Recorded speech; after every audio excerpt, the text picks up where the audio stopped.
Tottenham Hotspur zimeanza mazungumzo na Manchester City kuhusu uwezekano wa kumsajili winga wa Brazili Savinho pamoja na mshambuliaji wa Misri Omar Marmoush. Mazungumzo kati ya klabu hizo mbili yanaendelea, ingawa hadi sasa hakuna makubaliano ya mwisho yaliyofikiwa. Savinho mwenye umri wa miaka 22 amekuwa akihusishwa na Tottenham Hotspur kwa muda na bado ana mkataba na Manchester City hadi mwaka 2031.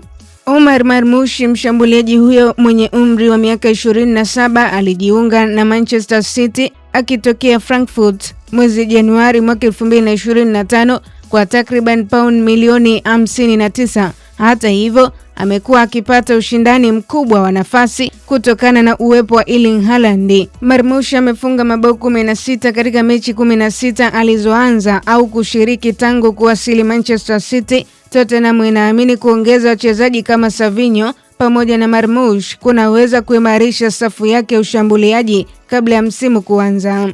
Hata hivyo, ni sehemu ya mpango wa mkubwa wa kocha Roberto De Zerbi wa kujenga upya Tottenham Hotspur baada ya klabu hiyo kumaliza msimu uliopita katika nafasi ya 17 na kunusurika kushuka daraja. Spurs tayari imefanya usajili mkubwa katika eneo la kiungo, ikiwemo Matheus Fernandes kutoka West Ham United kwa pauni milioni 85 na Sandro Tonali kutoka Newcastle United kwa dili lililofikia pauni milioni 100. Usajili wa wachezaji hao wawili uliifanya Tottenham Hotspur kutumia takriban pauni milioni 185 kwenye safu ya kiungo. Tottenham bado inatafuta kuongeza nguvu zaidi katika safu ya mbele, huku Cody Gakpo wa Liverpool pia akiwa ametajwa kama mmoja wa wachezaji wanaovutiwa nao.